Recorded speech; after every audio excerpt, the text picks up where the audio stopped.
Salut les amis! Alors, on se retrouve pour une petite vidéo de l'heure de technique pour la pêche de la truite. Je sais que j'en ai déjà fait. Dans peut-être là, 2 ans, je pense que j'avais fait des vidéos sur la pêche de la truite.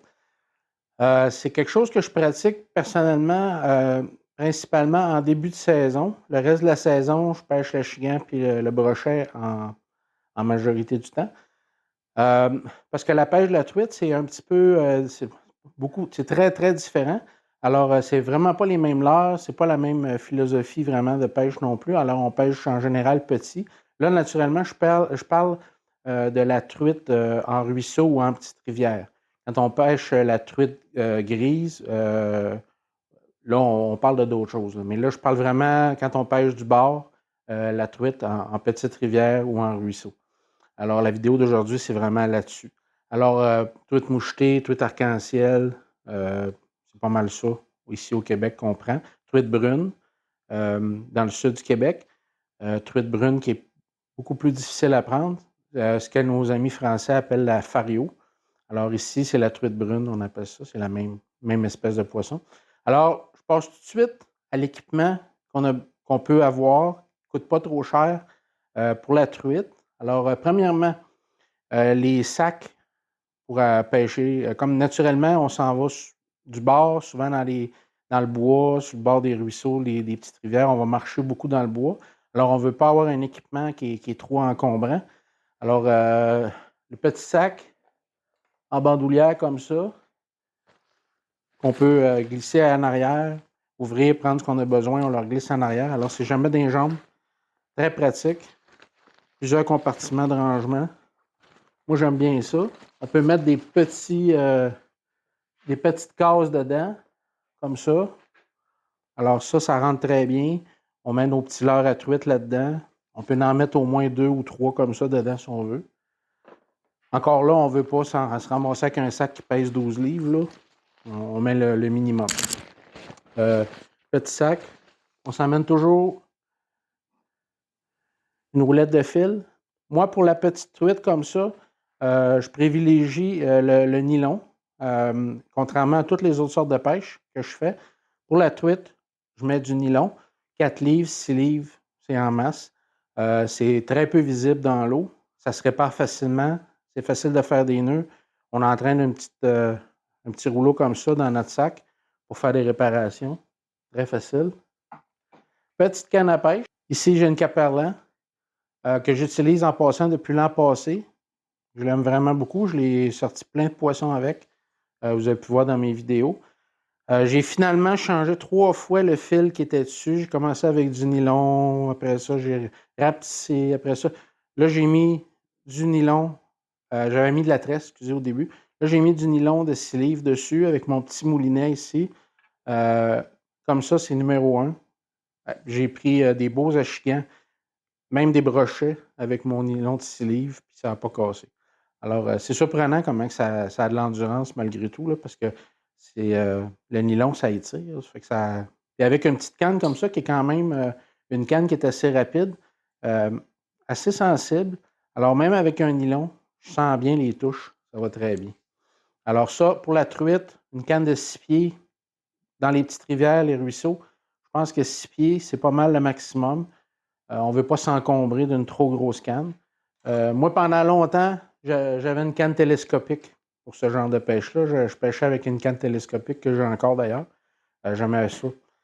C'était pas ce qu'il y avait de mieux comme canne à pêche, mais par contre, je mettais ça dans ma poche ou je mettais ça dans mon sac.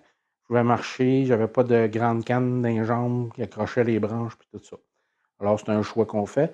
Alors, autre petite chose, si vous ne voulez pas avoir un sac en bandoulière, il y a des petits sacs comme ça. Ça, c'est comme les plus petits, là. Vous avez 3 casiers dedans. Comme ça. Alors ça, c'est super pratique aussi. Vous pouvez mettre plus de stock dans ça que dans le sac. Bah, ça ressemble dans le fond, là. Mais sauf que ça, ben, ça va être avec une courroie à l'épaule ou par le dessus comme ça. Alors ça, c'est bien le fun aussi. Pour la pêche à la truite, c'est vraiment important d'avoir une épuisette. Alors, une petite épuisette, ce qu'on appelle une épuisette raquette. Il y en a différents modèles là, en bois, toutes les sortes. Ceux-là sont bien, sont molletonnés en rubber dessus. C'est parfait, c'est juste une belle grosseur, ça se traîne bien. Vous accrochez ça dans votre dos, ça va très bien. Moi, personnellement, pour la truite, mon leurre préféré, j'ai une petite boîte ici. C'est toutes des cuillères tournantes. C'est pas mal ce que j'aime le plus pour pêcher la truite. Les cuillères tournantes, ça se lance bien, ça vise bien, ça se contrôle bien. Que tu sois dans du courant, à contre-courant, tu as différentes sortes de cuillères qui sont plus flottantes, plus coulantes. Alors, j'ai ces petites-là ici qui sont semi-flottantes, en tout petit ruisseau. Ici, c'est du bois. C'est pas un poids pesant, c'est du bois. Alors ça, belles petites cuillères qui viennent en différentes couleurs, toutes blanches comme ça, couleur vert, violet, avec des reflets vraiment. Ça, c'est des vraiment belles petites cuillères. C'est sûr qu'elles sont très légères, alors ça prend une petite canne à pêche. Ça, le light, ultra light, pour lancer ça avec de la petite ligne. Ça va très, très bien. Les petits spintails,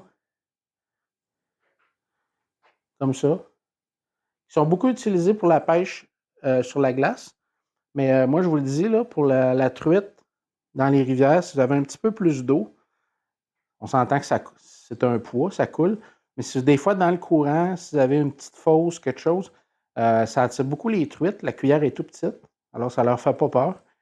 Vous pouvez en avoir plein de modèles aussi. Alors, des petites Mepps, comme ça. Les petites Johnson que vous pouvez avoir en petit modèle, un quart d'once, comme ça. Petite Johnson. Les comètes classiques, un peu plus grosses. Alors là, on va dans de la cuillère 0, 1, peut-être 2, les numéros de cuillère. Là. De la 0, de la 1, de la 2, c'est maximum pour la petite truite. On ne veut pas avoir des gros hameçons non plus parce qu'ils ont des petites bouches.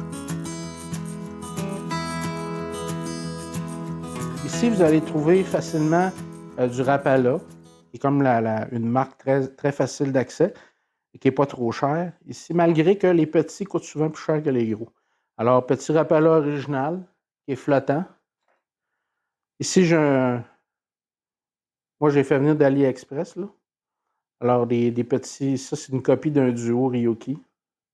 C'est un très bon leurre. Celui-là est coulant. Alors, quand vous pêchez dans le courant, vous voulez lancer un autre petit Rapala, semi-transparent ici, qui est un UL Minnow, comme ça. Alors, on va dans du 2 pouces, 2 pouces et demi, là, au max, pour les petits jerkbait. La cuillère ondulante, qui est un autre classique pour la truite. Alors, vous pouvez avoir ici du Toronto Wobbler. Ici, j'ai la cuivrée, là, qui est un excellent leurre pour la truite mouchetée. Un petit truc, vous pouvez enlever l'hameçon pour la truite. Moi, je traîne des mouches prémontées comme ça, avec une cuillère qui se lance. C'est très facile. Je passe la mouche dans l'anneau de la cuillère, comme ça. Je viens la serrer, comme ça. Alors souvent, je vais utiliser ça. Au lieu de... Il y en a qui utilisent des cuillères comme ça avec un verre de terre sur l'hameçon. Vous pouvez enlever la triple, mettre un hameçon simple, puis pêcher avec un verre de terre, avec une cuillère. Ça se fait bien. Moi, j'ai fait ça pendant des années de temps. Moi, j'ai du succès avec une mouche, comme ça, au bout de ma cuillère. Alors, vous lancez la cuillère, la mouche s'en vient derrière. Moi, je traîne sur un styrofoam comme ça, un petit styrofoam. Je pique plein de mouches dessus, dans mon petit coffre. Là, j'ai toutes sortes de mouches là-dessus. Puis là, sont presque toutes prémontées. Ceux qui ne sont pas prémontés, ben, j'ai mon rouleau de petits nylons de 6 livres pour les monter moi-même. Alors, je peux les mettre très proche de la cuillère ou plus loin, dépendamment. C'est très winner avec la petite. Alors, un grand classique pour ce qui est de la pêche à la truite, c'est les petites queues comme ça, les curly tails, comme ça. Ça, c'est du très petit. Je pense que c'est du 1/16e d'once. Alors, dans les petites rivières, c'est dur à battre, là. Ça, puis les cuillères tournantes, là, c'est très, très bon. Alors, les petites curly tails, tout petites comme ça. J'en ai différentes. J'en ai des blanches comme ça. J'en ai des petites jaunes, plus fluo, comme ça. Petits poissons de Northland, comme ça. Ils sont plus lourds. Mais si vous pêchez, envoyez ça dans du courant, là, quand il y a des petits rapides, quelque chose. Vous envoyez ça dedans. Une fois dans l'eau, là, c'est vraiment bon. Facile à trouver, du Northland Fish and Tackle. Je traîne un petit sac comme ça. Et j'ai différents petits leurres dedans, dont des petites écrevisses. Et les petites écrevisses, là, c'est vraiment très bon pour la truite. Alors, des petites écrevisses comme ça, vous pouvez les monter sur un genre de drop shot, mais pour pêcher en rivière. Alors, un montage drop shot, mais assez près du fond. Puis vous montez une petite écrevisse là-dessus. Alors, c'est très, très bon. Moi, j'en ai plusieurs couleurs là-dedans. Vous voyez, j'en ai de la rouge, comme ça.